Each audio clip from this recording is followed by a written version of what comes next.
Hello दोस्तों, welcome to science explainer channel.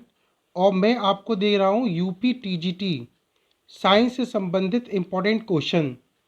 इस channel पर मैंने फिजिक्स और केमिस्ट्री के जो क्वेश्चंस हैं, जो यूपी टीजीटी के अंदर पहले भी आए हैं, ये पहले भी दिए जा चुके हैं, जिसे आप डिस्क्रिप्शन में दिए गए लिंक से जाके देख सकते हैं। चलिए आज के क्वेश्चन स्टार्ट करते हैं। आज के जो क्वेश्चन हैं वो भी रेडियो एक्टिविटी से हैं। और इससे पहले भी मैंने रेडियो एक्टिविटी के जो क्वेश्चन हैं वो पहले दिए हैं। तो चलिए आज के क्वेश्चन स्टार्ट करता हूं मैं। तो ये मेरा ये पहला क्वेश्चन है, फर्स्ट क्वेश्चन। ये एक न्यूमेरिकल क्वेश्चन है। This is a numerical question. क्या है ये? यूरेनियम की अर्ध आयु 2.5 इंटू 10⁵ वर्ष है। कितने समय में यूरेनियम की मात्रा अपनी प्रारंभिक मात्रा का 75% विघटित हो जाएगा? यानी कि जो 75% जो भाग है, 75 जो परसेंट भाग है, 75% भाग वो विघटित हो जाएगा, टूट जाएगा। और हमसे पूछा है कितने समय में ऐसा हो जाएगा। तो देखिए, जैसे हम ये जानते हैं कि भाई टी की वैल्यू, अर्ध आयु की वैल्यू हमको दे रखी है।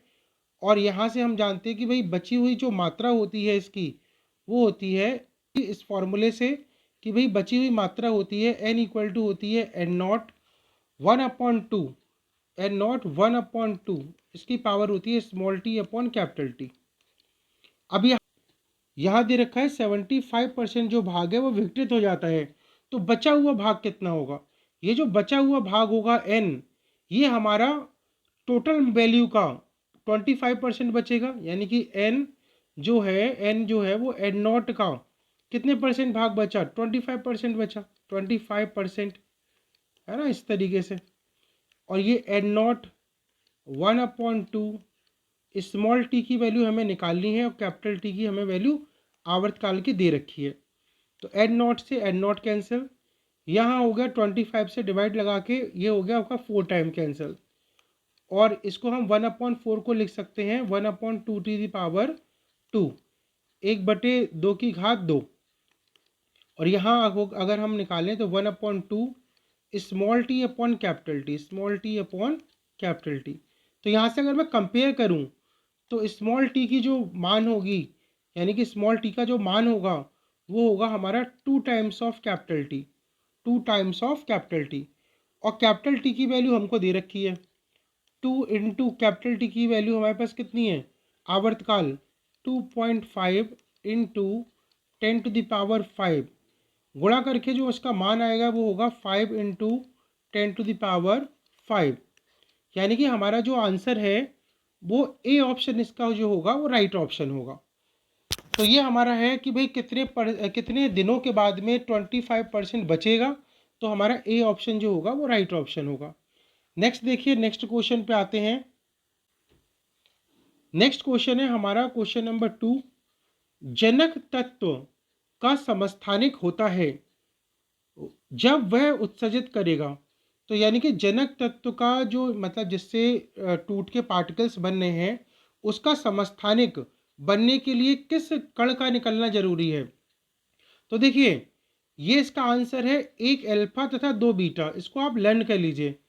जैसे देखो, अगर ये कोई हमारा एलिमेंट है भाई एक्स, परमाणु भार इसका है ए और परमाणु क्रमांक है जेड।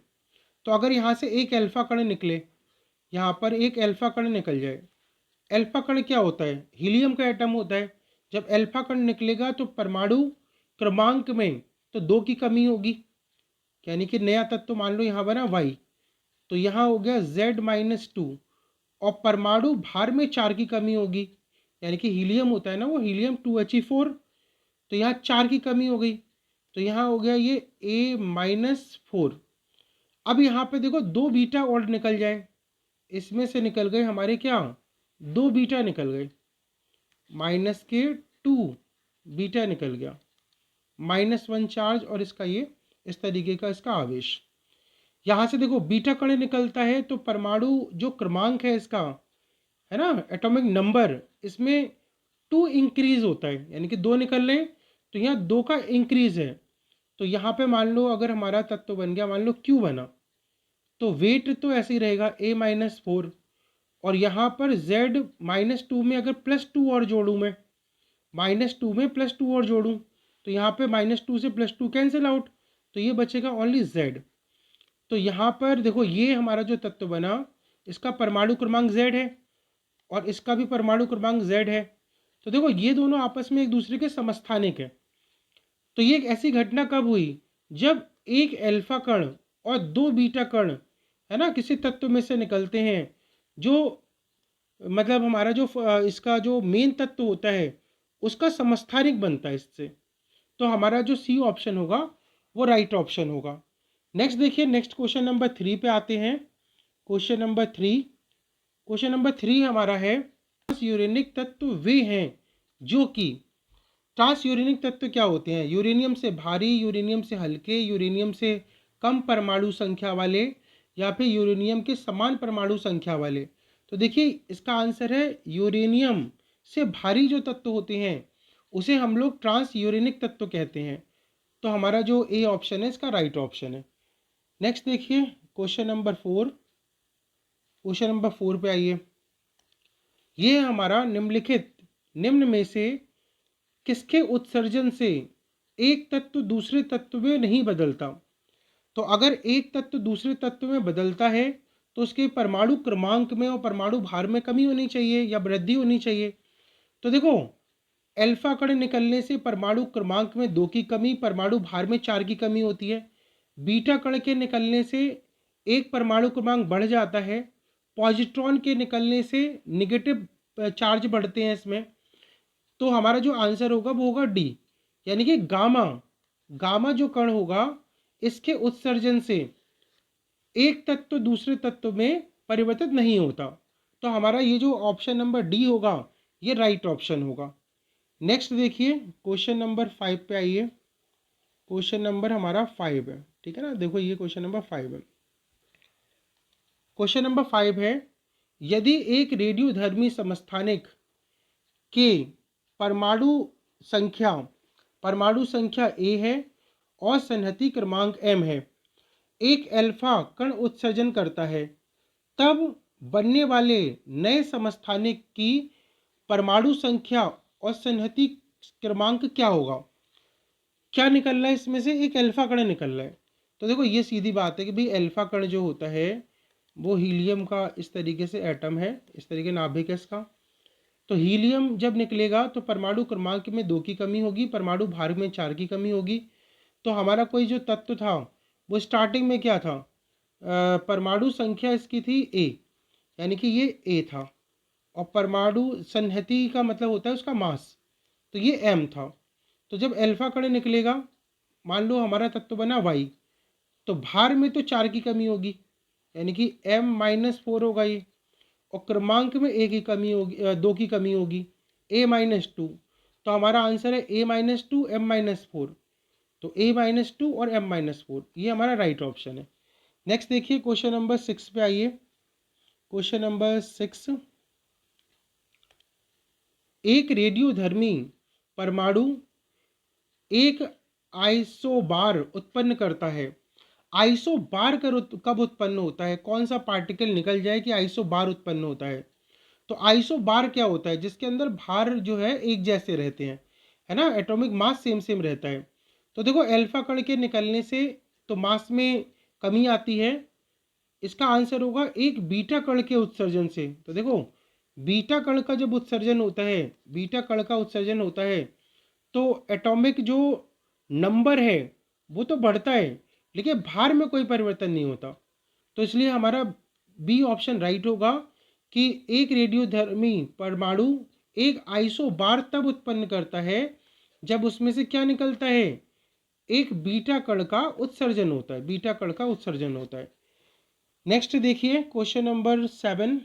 क्वेश्चन नंबर 7 हमारा ये है ना, माइक्रो क्यूरी बराबर है। तो देखो एक क्यूरी क्या होता है भाई, एक क्यूरी की वैल्यू कितनी होती है। एक क्यूरी की अगर वैल्यू देखूं मैं, तो एक क्यूरी की जो वैल्यू होती है Q3, ठीक है, एक क्यूरी यानी कि 1 CI, इसकी वैल्यू होती है 3.7 10 to the power 10 विघटन पर सेकेंड, विघटन पर सेकंड इसका वैल्यू होती है। और देखो हमसे पूछा है कि माइक्रो क्यूरी कितने होंगे, 1 माइक्रो क्यूरी, माइक्रो का मतलब माइनस के 6, तो 3.7 10⁻10 और ये हो गया -6, माइनस के हो गया 6। जब इसको सॉल्व करेंगे तो माइक्रो क्यूरी हो जाएगा 3.7 और 10⁻+4, तो ये हमारा आंसर हुआ 3.7 10⁻+4। सी ऑप्शन इसका राइट ऑप्शन है। एक माइक्रो क्यूरी 3.7 10⁻4 विघटन पर सेकंड के बराबर होता है। नेक्स्ट देखिए क्वेश्चन नंबर 8 पे आते हैं। क्वेश्चन नंबर 8 प्राकृतिक यूरेनियम में यूरेनियम 235 का परसेंट होता है, कितने प्रतिशत होता है? 0.8%, 0.9, 0.7, 90.7%। तो इसको याद कर लो कि भाई इसका जो मान होता है वो 0.7% होता है, तो हमारा जो सी ऑप्शन होगा वो राइट ऑप्शन होगा। नेक्स्ट देखिए क्वेश्चन नंबर 9। क्वेश्चन नंबर 9 ये है कि यूरेनियम 9235 आवर्त सारणी में 6th बी समूह का तत्व है, 6th बी के समूह का तत्व है। यदि इसमें से एक अल्फा कण का उत्सर्जन होता है, उत्सर्जित करके किस स्थान पे आ जाएगा? तो यूरेनियम में से यूरेनियम 92 235 है ना, 235, इसमें से अल्फा कण निकले, तो बात वही है कि भाई परमाणु क्रमांक में 2 की कमी, परमाणु भार में 4 की कमी। तो अब जो नया तत्व बना, मान लो एक्स बना, तो ये हमारा 90 होगा, परमाणु जो इसका भार होगा वो 231 होगा, यानी कि 2 की कमी आ गई ना, 2 स्थान पीछे चला गया, 92 था 90 पहुंच गया, यानी कि ये 6th बी था, तो हमारे जो है किस स्थान पे आ जाएगा? तो ये हमारा आंसर होगा सी, 4th बी। 6th बी से किस में आ जाएगा? 4th बी में आ जाएगा। तो हमारा जो इसका जो आंसर है वो सी ऑप्शन इसका राइट ऑप्शन है। नेक्स्ट देखिए क्वेश्चन नंबर 10 पे आते हैं। क्वेश्चन नंबर 10 ये एक नॉलेजेबल बेस्ड क्वेश्चन है। कृत्रिम रेडियोधर्मिता की घटना की खोज डैश द्वारा की गई, किसके द्वारा की गई? तो ए ऑप्शन इसका राइट होगा, फ्रेडरिक जूलियट व आयरन क्यूरी, इन दोनों के द्वारा रेडियोधर्मी कृत्रिम रेडियो एक्टिविटी है ना, कृत्रिम रेडियो एक्टिविटी की खोज की गई। तो हमारा जो ए ऑप्शन होगा वो राइट ऑप्शन होगा। तो दोस्तों ये थे कुछ आपके इम्पोर्टेंट क्वेश्चन। मैं आगे भी इम्पोर्टेंट क्वेश्चन लेके आता रहूँगा। जिन्होंने चैनल को सब्सक्राइब नहीं किया है, चैनल को सब्सक्राइब कर लीजिए, बेल आइकन को प्रेस कर दीजिए, जिससे आपको नोटिफिकेशन मिलते रहें। Thank you. थैंक्स।